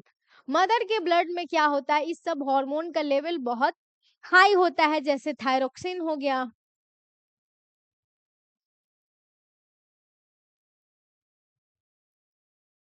जैसे क्या हो गया, एंड थायरोक्सिन, ईटीसी। ये सब जो हार्मोन होते हैं, क्या होता है, मदर के ब्लड में बहुत ज्यादा इंक्रीज हो जाता है। क्यों? क्योंकि ये सब किसको सपोर्ट करता है, प्रेगनेंसी को सपोर्ट करता है। अब दूसरा, अब मान लो प्लांटेशन भी हो गया, इम्प्लांटेशन भी हो गया, ठीक है। इम्प्लांटेशन मतलब ब्लास्टोसिस्ट भागते भागते कहाँ चला गया, यूटराइन वॉल के पास। अब यूटर, जैसे हम लोग किसी से डर के भाग कहाँ जाते, भागते भागते मम्मी के पास, और मम्मी कहाँ छुपा लेती है, आंचल में। तो ऐसे ही यहाँ पे ब्लास्टोसिस्ट एम्पुलरी रीजन से भागते भागते इस्टमस से होते हुए कहाँ गया, यूटराइन, यूटरस में गया, ठीक है। वहां पे जाकर के ये क्या है, हमारा पहला घर। यूटरस क्या होता है, हमारा पहला घर, ठीक है। ये जो दुनिया हो गया, इसमें आकर के हम पहला घर बनाते, दूसरा घर बनाते।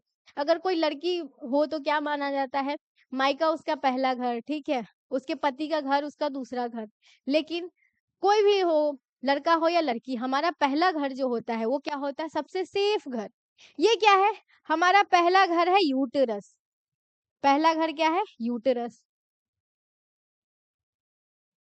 तो इसमें क्या है, इम्प्लांटेशन होगा, यूटेराइन वॉल डिवाइड करेगा, सेल डिवाइड करेगा, इसको क्या करेगा, इसको ढक लेता है, ठीक है। अब 9 महीने तक कहाँ रहता है, यही। यहाँ पे क्या होता है, इसका ग्रोथ होता रहता है।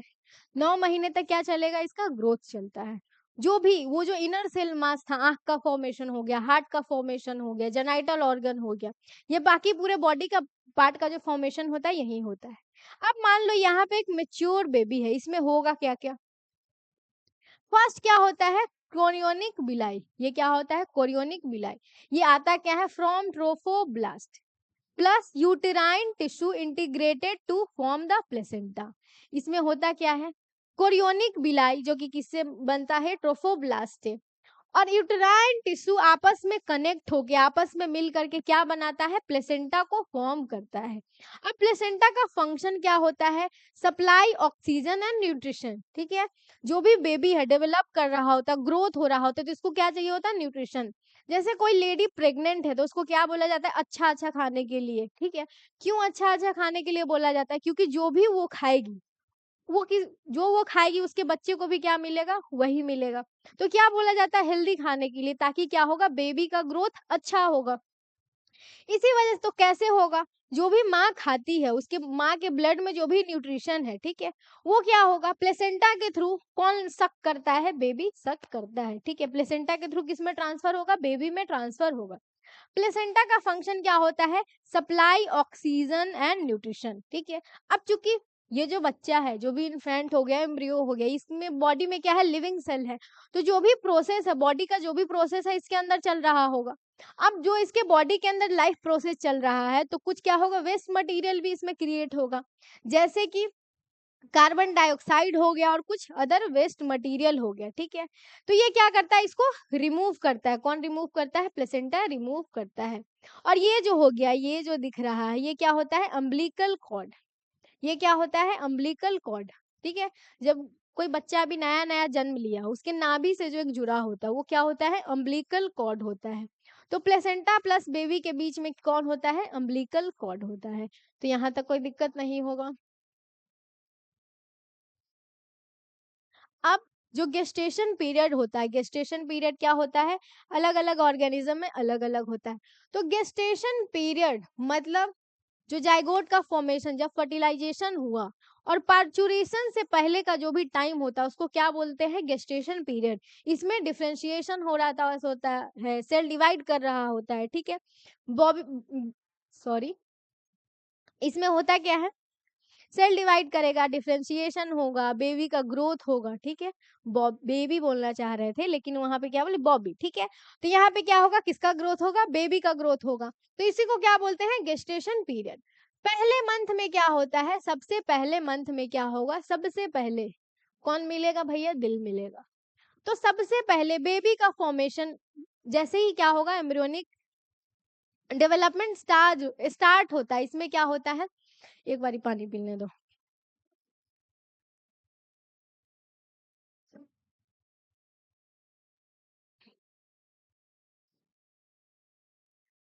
इसमें क्या है, जैसे ही जाइगोट हुआ, पहला मंथ आया, पहला मंथ में सबसे पहले क्या बना, सबसे पहले यहाँ पे फॉर्म हुआ दिल, ठीक है, सबसे पहले कौन मिलेगा, सबसे पहले मिलेगा दिल, फर्स्ट साइन ऑफ लाइफ, ठीक है। लिसन वाया स्टेथोस्कोप, ठीक है। जैसे ही क्या होगा, मदर के क्या होगा, यूटरस रीजन में क्या, जो डॉक्टर है क्या लगाएंगे, स्टेथोस्कोप, ठीक है। तो किससे ये होगा, उसमें क्या साउंड आता है, इसमें साउंड आता है हार्ट का। तो मतलब क्या है, बेबी के अंदर लाइफ है। तो सबसे पहले क्या फॉर्म होता है, सबसे पहले फॉर्म होता है हार्ट फॉर्म होता है। सेकेंड मंथ में क्या होता है, fetus develop limbs and digits, ठीक है। तो पहले क्या होगा, यहाँ पे दिल मिला, उसके बाद क्या मिलेगा, मतलब सॉरी, सबसे पहले यहाँ पे क्या बना, दिल बना। दूसरा क्या बनेगा, दूसरा बनेगा इसका फिटस का लिम्स हो गया एंड डिजिट हो गया, ठीक है। लिम्स में जैसे हाथ पैर हो गया, हाथ पैर में क्या होते हैं, उंगलियां। थर्ड मंथ में क्या होता है, third month and of first trimester, जो 9 मंथ का पीरियड होता है, 9 मंथ का जो पीरियड हो गया, इसमें से पहला से लेकर के तीसरे मंथ को क्या बोलते हैं, फर्स्ट ट्राइमेस्टर। चौथे से लेकर के छठे मंथ को क्या बोलते हैं, सेकेंड ट्राइमेस्टर। एंड सेवेंथ से लेकर के 9 मंथ को क्या बोलते हैं, थर्ड ट्राइमेस्टर। तो टोटल कितने ट्राइमेस्टर होते हैं, थर्ड ट्राइमेस्टर। तो थर्ड मंथ मतलब एंड ऑफ फर्स्ट ट्राइमेस्टर, इसमें क्या होता है, most major organ system formed. जैसे मोस्ट ऑफ द जो मेजर ऑर्गन सिस्टम में क्या आ गया, लिम्स हो गया, एक्सटर्नल जेनेटिलिया हो गया, एंड बाकी के अदर जो ऑर्गन हो गया, उसका क्या होता है, फॉर्मेशन होता है। फिफ्थ मंथ में क्या होता है, first movement of the fetus and appearance of hair on the head. इसमें होता क्या है, बेसिकली अगर कोई लेडी प्रेग्नेंट है तो कभी सुने होंगे कि बच्चा क्या कर रहा है, लात मार रहा है। तो ये होता क्या है, जो फर्स्ट मूवमेंट होता है, तो अगर कोई बोल दे कि क्या है, बच्चा लात मार रहा है, ठीक है, मतलब क्या करता है, बच्चा मूव करता है। तो मतलब अब तो इतना समझ में आ जाएगा कि इसका क्या है, 5 मंथ कंप्लीट हो गया है, ठीक है। तब भी क्या है, बच्चा मूव कर रहा है, first movement of fetus and appearance of hair. तो ये क्या आता है, फिफ्थ मंथ में। सिक्स्थ मंथ क्या होता है, end of second trimester, body cover in a fine hair, eyelid separate and eyelashes are form. Body पे क्या होगा, हेयर आ जाएगा, जो हमारा आई लिड होता है वो सेपरेट होगा। आई लिड में क्या होगा, आई लेसेस आएगा, ठीक है। जैसे आई लिड ये क्या करेगा, सेपरेट होगा, और आई लेसेस का फॉर्मेशन हो गया। ये सब किस मंथ में होता है, सिक्स्थ मंथ में होता है। 9th मंथ में क्या है, मतलब क्या है, बच्चा अब रेडी है, जो हमारा पहला घर होता है ना, उसे दूसरी इस दुनिया में आने के लिए की, ठीक है। 9 मंथ जैसे हो कंप्लीट होता है, ये क्या कहता है कि मम्मी बाहर निकालो। तो ये क्या है, fetus is fully develop and ready for delivery.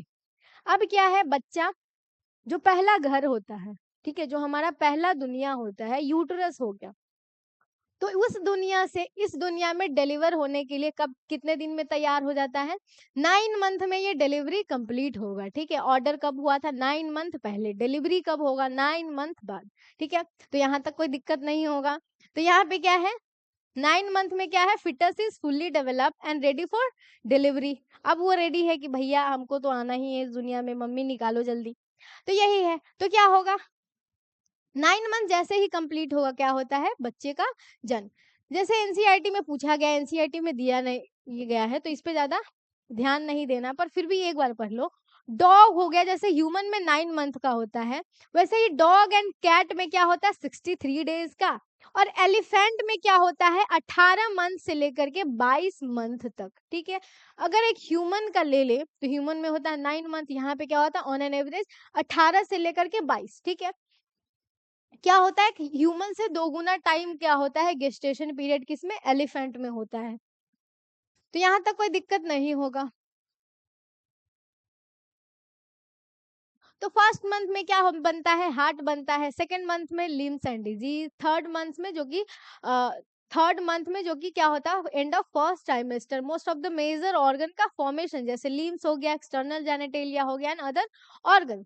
5th month में क्या है, फिटस पहली बार मूव करेगा, ठीक है।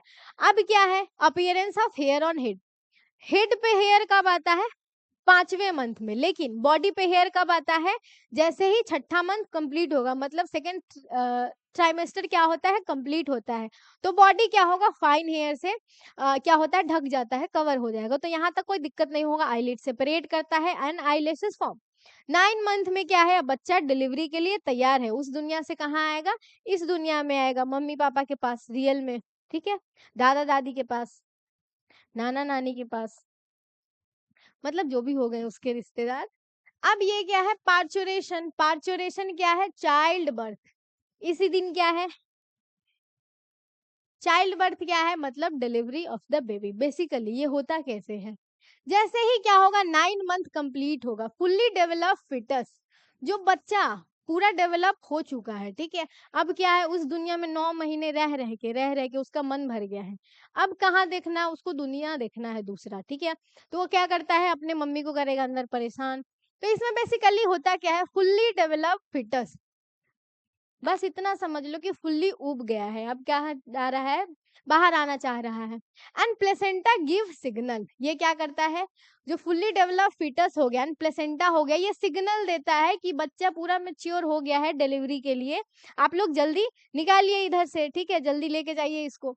सेकेंड स्टेप में क्या होता है, कॉजेज माइल्ड यूटेराइन कॉन्ट्रैक्शन, इसमें क्या होता है, जो यूट्राइन हो गया, अब ये बताना है, जो यूट्रस का डिफरेंट डिफरेंट लेयर समझ रहे थे, उसमें से किस लेयर में होता है, किस लेयर में माइल्ड कॉन्ट्रेक्शन होगा, जो उसका मायोमेट्रियम मिडिल वाला जो लेयर होता है, थिक स्मूथ टिश्यू का जो बना होगा, तो यहाँ पे यही होता है। स्टेप 3 में क्या होगा, फिटल इजेक्शन, तो इसी को क्या बोलते हैं, थोड़ा सा जो यूटेराइन वॉल में कॉन्ट्रैक्शन होगा, इसी को बोलते हैं फिटल इजेक्शन रिफ्लेक्स। अब ये क्या आ जाएगा, ये मैसेज जाएगा किसके पास, ये मैसेज जाता है पोस्टीरियर प्यूटिटरी के पास, ये मैसेज कहाँ जाता है, पोस्टीरियर प्यूटिटरी के पास, ठीक है। जैसे ही थोड़ा सा कॉन्ट्रैक्शन हुआ, मैसेज कहाँ गया, पोस्टीरियर प्यूटिटरी के पास, क्या मैसेज गया कि अच्छा बच्चा रेडी है, अब यहाँ से डिलीवरी कहाँ होगा, यूट्रस वाली दुनिया से, ठीक है, यूट्रस जो है, यूट्रस से कहाँ होगा, उसका अर्थ पे क्या होगा, डिलीवरी करना है, तो मतलब जैसे ही यूटेरस के पास जैसे ही यहाँ पे क्या होगा, यूटेराइन कॉन्ट्रैक्शन माइल्ड मतलब हल्का सा, ये मैसेज कहाँ जाता है, पोस्टीरियर प्यूटिटरी के पास। अब ये क्या रिलीज करेगा, ऑक्सीटोसिन रिलीज करेगा, कहाँ से होता है, मैटरनल पोस्टीरियर प्यूटिटरी से। ये क्या करता है, ऑक्सीटोसिन का काम ही क्या होता है, स्मूथ मसल्स में हाईली कॉन्ट्रैक्शन करवाएगा, ठीक है, ये क्या करवाएगा, स्मूथ मसल्स में हाईली कॉन्ट्रैक्शन। ये रिजल्ट क्या होता है, expulsion of the baby through birth canal, इसमें क्या होगा, बेबी बर्थ कनाल से बाहर आएगा, तो यहाँ तक कोई दिक्कत नहीं होगा। ऑक्सीटोसिन का क्या काम होता है, ऑक्सीटोसिन को दूसरा बोला गया है लव हार्मोन, ठीक है, इसके साथ साथ क्या है, ऑक्सीटोसिन क्या करवाता है, स्मूथ मसल्स में कॉन्ट्रैक्शन, ठीक है, तो यहाँ तक कोई दिक्कत नहीं होगा। जैसे ही थोड़ा सा बेबी क्या हो गया, ये हो गया फुल्ली डेवलप, ठीक है, तो बेबी की तरफ से और प्लेसेंटा की तरफ से क्या आएगा, ये मैसेज आएगा, इसकी वजह से हो गया थोड़ा सा घर में होता है ना उथल पुथल, ठीक है, अब क्या है, उस दुनिया से दूसरे दुनिया में जाना चाहता है, थोड़ा सा उथल पुथल होता है, मतलब माइल्ड सा कॉन्ट्रैक्शन, कुछ तो घर में बात फैलेगा कि बच्चा कहाँ है, यहाँ पे रहना नहीं चाह रहा है, तो अब क्या होगा, थोड़ा सा कॉन्ट्रैक्शन, फिर ये मैसेज क्या जाता है, पोस्टीरियर पिट्यूटरी के पास, रिलीज करता है ऑक्सीटोसिन। ऑक्सीटोसिन क्या करवाता है, रिग्रेस कॉन्ट्रैक्शन ऑफ मायोमेट्रियम, जिसकी वजह से क्या होता है, expulsion of the baby through birth canal. Birth canal किससे मिलके बना होता है, बर्थ कनाल मिलता है सर्वाइकल कनाल प्लस वजाइना से मिलके क्या बनता है, बर्थ कनाल बनता है, तो यहाँ तक कोई दिक्कत नहीं होगा, ठीक है। ऑक्सीटोसिन क्या करता है, कॉजेज स्ट्रॉन्गर यूटेराइन कॉन्ट्रैक्शन, इस वजह से क्या होगा, stronger contraction stimulate more oxytocin to release, ठीक है। जैसे ही क्या होगा, मायोमेट्रियम में कॉन्ट्रैक्शन होता है ऑक्सीटोसिन के पास, पोस्टीरियर पिट्यूटरी के पास ये मैसेज जाएगा, वहां से क्या रिलीज होता है, ऑक्सीटोसिन रिलीज होगा। जितना ज्यादा ऑक्सीटोसिन रिलीज होता है, क्या होता है, उतना ज्यादा कॉन्ट्रैक्शन होगा। जैसे डॉक्टर क्या देते हैं, किसी का डिलीवरी होना है तो डॉक्टर जो इंजेक्ट करते हैं बेसिकली वो होता क्या है, ऑक्सीटोसिन होता है। क्यों ऑक्सीटोसिन दिया जाता है, क्योंकि क्या करता है, मायोमेट्रियम में कॉन्ट्रैक्शन को बढ़ाता है, ठीक है। तो अगर आप अभी कभी देखते हो कि डिलीवरी के वक्त अगर ऑक्सीटोसिन रिलीज नहीं हो रहा है पोस्टीरियर पिट्यूटरी से, तो जो डॉक्टर इंजेक्ट करते हैं मदर के बॉडी में वो क्या होता है, वो होता है ऑक्सीटोसिन, ठीक है। तो यहाँ तक कोई दिक्कत नहीं होगा। Doctors inject oxytocin to artificially induce delivery, ठीक है। जब बॉडी रिलीज नहीं करेगा तो क्या होता है, डॉक्टर इसको इंजेक्ट करता है। अब दूसरा क्या है, सबसे लास्ट टॉपिक क्या है हमारा, मेमोरी ग्लैंड। मेमोरी ग्लैंड क्या है, मेमोरी ग्लैंड क्या रिलीज करता है, मिल्क। मेमोरी ग्लैंड मैमल्स का क्या है, कैरेक्टरिस्टिक है, ये है मेमोरी ग्लैंड।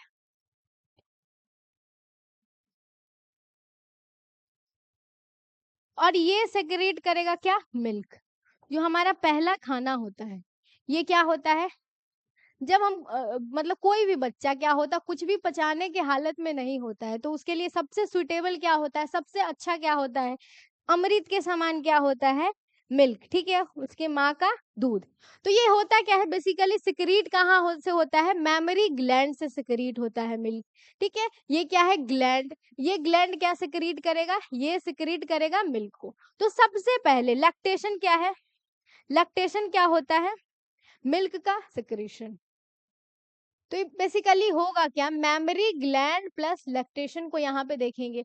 उसको समझने से पहले सबसे पहले क्या देखेंगे, सबसे पहले मेमोरी ग्लैंड होता क्या है। किसी भी फंक्शन को समझने से पहले अभी क्या कर रहे हैं, जो भी चैप्टर हो गया उसके स्ट्रक्चर को समझ रहे हैं। तो सबसे पहले ये कैसा होता है, glandular tissue divided,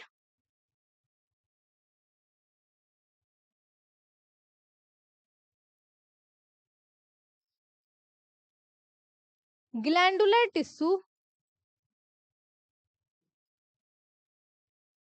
divided into 15 to 20 memory lobe, ठीक है। अब ये है मेमोरी ग्लैंड। हर एक मेमोरी ग्लैंड में क्या होता है,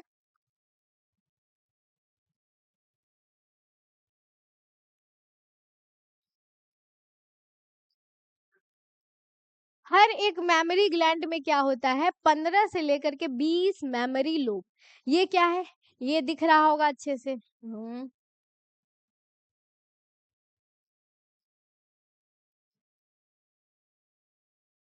ये क्या है, मेमोरी लोब। एक बार ये ठीक हो जाए, हमारा लास्ट स्लाइड है ये, ठीक है। हम्म तो ये क्या है, अब तो पता चल ये क्या है, मेमोरी ग्लैंड, ठीक है। अब ये ठीक हो गया, ठीक है। अब बस 5 मिनट ऐसे ही रह लेगा, तो आज का टॉपिक जो आज हम कसम खाए थे कि ह्यूमन रिप्रोडक्शन को खत्म करना है, वो हो जाएगा। तो सबसे बाद में, ठीक है, समझेंगे किसको, मेमोरी ग्लैंड को। मेमोरी ग्लैंड में क्या होता है, 20 से लेकर के 25 लोब। क्या होगा ये क्या होता है, लोब। ये क्या कंटेन करता है, एल्वियोलाई। एल्वियोलाई क्या होगा, हर एक ग्लैंड लोब में क्या होगा, एक मेमोरी ग्लैंड में 20 से लेकर के 25 होता है लोब। हर एक लोब में क्या होता है, बहुत सारे एल्वियोलाई। एल्वियोलाई में क्या होगा, एल्वियोलाई में बनता है मिल्क। अब सारा जो एल्वियोलाई है, ठीक है, ये क्या करता है, किसमें प्रेजेंट होता है, ये एक लोब हो गया, दूसरा लोब हो गया, तीसरा लोब हो गया, ऐसे ही क्या होता है, एक मेमोरी ग्लैंड में 20 से लेकर के 25 लोब प्रेजेंट होता है। हर लोब में क्या होता है, एल्वियोलाई का गुच्छा प्रेजेंट होता है। तो एल्वियोलाई में क्या होता है, मिल्क का सेक्रेशन, ठीक है। तो यहाँ तक समझ में आ गया। अब क्या देखेंगे, उसका पाथवे। किसका पाथवे, जो एल्वोलाई के अंदर मिल्क बन गया, अब वो कैसे होता है, कैसे ट्रांसफर होता है। जब बेबी क्या करेगा, निप्पल के थ्रू उसको सक करेगा मिल्क को, तो कैसे वो ट्रांसफर होता है, किस किस टिब्यूल के थ्रू ट्रांसफर होता है। तो सबसे पहले एल्वोलाई में होता है मिल्क का सेक्रेशन। एल्वोलाई में क्या होता है, मिल्क का सेक्रेशन।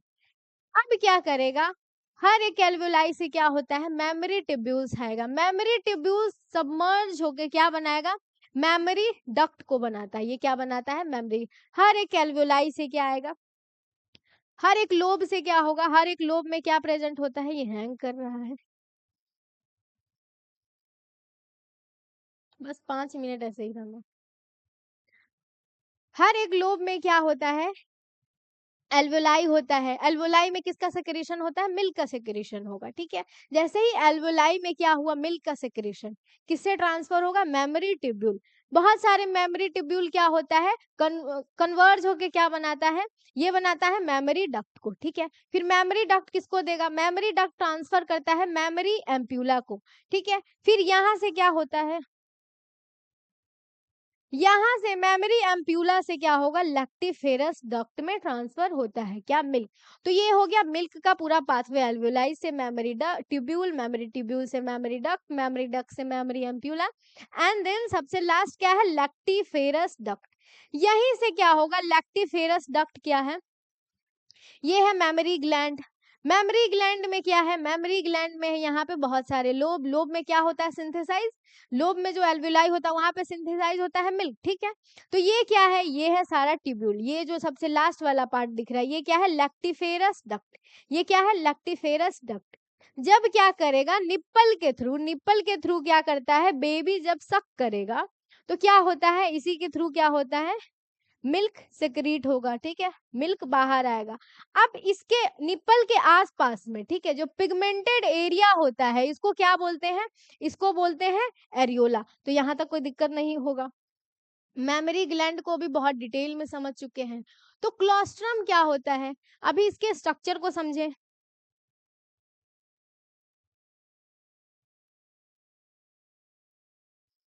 सबसे पहले इसके स्ट्रक्चर को समझे, कैसे मिल्क सिंथेसाइज होता है उसको समझे। अब क्या समझेंगे, जो क्या होगा, ये क्लोस्ट्रम क्या होता है, ठीक है। तो क्लोस्ट्रम क्या होता है, the milk produce during the initial few days, ठीक है। जब कोई माँ है अपने बच्चे को जन्म देती है, ठीक है, तो उसके जस्ट बाद जो क्या होगा, मिल्क का सिक्रीशन होता है, उसको क्या बोलते हैं, क्लोस्ट्रम बोलते हैं। क्या बोलते हैं, क्लोस्ट्रम बोलते हैं। और डॉक्टर क्या एडवाइस देते हैं कि ये जो दूध है, ठीक है, ये जो मिल्क है, क्या होगा, जो इनिशियल फ्यू डेज में मिल्क आता है वो क्या होता है, बच्चे को पिलाना चाहिए। क्यों, क्योंकि इसमें क्या होते हैं, कुछ एंटीबॉडी, क्या होते हैं, एंटीबॉडी, जैसे कि आईजीए, जैसे कि होता क्या है, आईजीए। प्लेसेंटा के थ्रू भी एक एंटीबॉडी मिलता है जो कि होता है आईजीजी। जो क्लोस्ट्रम के थ्रू क्या मिलता है, आईजीए, ठीक है। क्लोस्ट्रम क्या होता है, the milk produce during the initial few days. Doctor क्या एडवाइस करते हैं, क्यों पिलाना चाहिए बच्चे को, क्योंकि क्या होता है, इसमें बहुत ज्यादा न्यूट्रिशियस होता है। इसके साथ साथ इसमें क्या प्रेजेंट होता है, एंटीबॉडी, जैसे कि आईजीए, जो कि क्या करता है, बच्चे के इम्यून सिस्टम को स्ट्रॉन्ग करेगा। अब दूसरा है, व्हाई इज इट इम्पोर्टेंट, जो क्लोस्ट्रम होता है ये इम्पोर्टेंट क्यों है, ठीक है, थोड़ा सा टॉलरेट कर लेना है। ये हमारा लास्ट स्लाइड है। कंटेन सेवरल एंटीबॉडीज, जैसे एंटीबॉडीज में IgA absolutely essential to develop resistance for the newborn, जो न्यूबॉर्न बेबी है, ठीक है, उसको क्या करता है, रेजिस्टेंस प्रोवाइड करता है। तो यहाँ तक कोई दिक्कत नहीं होगा, या इसमें कुछ रह भी नहीं गया। ये था हमारा मेमोरी ग्लैंड। मेमोरी ग्लैंड में होता है 15 से लेकर के 20 लोब होता है। हर एक लोब में एल्वेओलाई प्रेजेंट होता है जो कि सिंथेसाइज करता है मिल्क को। अब उसका पाथवे क्या होगा, एल्वेओलाई से मेमोरी ट्यूब्यूल क्या करता है, मर्ज होके क्या बनाएगा, मेमोरी डक्ट को बनाएगा। मेमोरी डक्ट फिर ट्रांसफर करता है मेमोरी एम्प्यूला को, और सबसे लास्ट क्या होता है, लैक्टिफेरस डक्ट। क्या होता है, लैक्टिफेरस डक्ट। फिर निप्पल के थ्रू बच्चा क्या करता है, मिल्क को सक करेगा। निप्पल के आसपास में जो क्या होता है, पिगमेंटेड एरिया होता है, इसको बोलते हैं एरियोला। सब एज इट इज, कुछ भी ऐसे फालतू में नहीं पढ़ाया गया है, पूरा का पूरा एज इट इज कहाँ दिया गया है, एनसीईआरटी में। तभी बना रहे, शुरू दिन से बोल रहे हैं, क्या बोल रहे हैं, कि अभी हमारे पास ज्यादा टाइम नहीं है, तो फालतू का इधर उधर का पढ़ना सही नहीं होगा। इसी वजह से क्या है, जो भी यहाँ पे लिया गया, जो भी ये डायग्राम हो गया, ये जो भी यहाँ का कॉन्सेप्ट हो गया, सब कहाँ से लिया गया, एनसीईआरटी से। अब क्या है, यहाँ पे कुछ 3 क्वेश्चन है जो कि इसका आंसर भी दिया गया है, तो इसको एक बार बस देख लेना है, तो यहाँ तक कोई दिक्कत नहीं होगा। अब ये नहीं, ये दिमाग में आ रहा होगा कि बस ये 3 क्वेश्चन करवा के हो गया, तो ऐसा नहीं है। क्या करेंगे, इसके बाद जो हमारा रिप्रोडक्शन वाला यूनिट है, इसका एक और चैप्टर बचा हुआ है जो कि है रिप्रोडक्टिव हेल्थ। जैसे ही रिप्रोडक्टिव हेल्थ खत्म होगा, क्या करेंगे, human reproduction plus reproductive health का एक क्वेश्चन प्रैक्टिस का सेशन आएगा, ठीक है। तो इसको क्या करना है, अच्छे से रिवाइज करना है, बहुत डिटेल में समझाया गया है। तो इस चैप्टर का जो दूसरा आएगा क्वेश्चन प्रैक्टिस का, कब आएगा, जैसे ही क्या करेंगे, रिप्रोडक्टिव हेल्थ करवा लेंगे, तो रिप्रोडक्टिव हेल्थ से और प्लस इस चैप्टर से क्या करेंगे, क्वेश्चन प्रैक्टिस करवा देंगे, दोनों का एक ही सेशन में, ठीक है। तो यहाँ तक कोई दिक्कत नहीं होगा, इसको अच्छे से रिवाइज करते रहना है, एनसीईआरटी को पढ़ना है।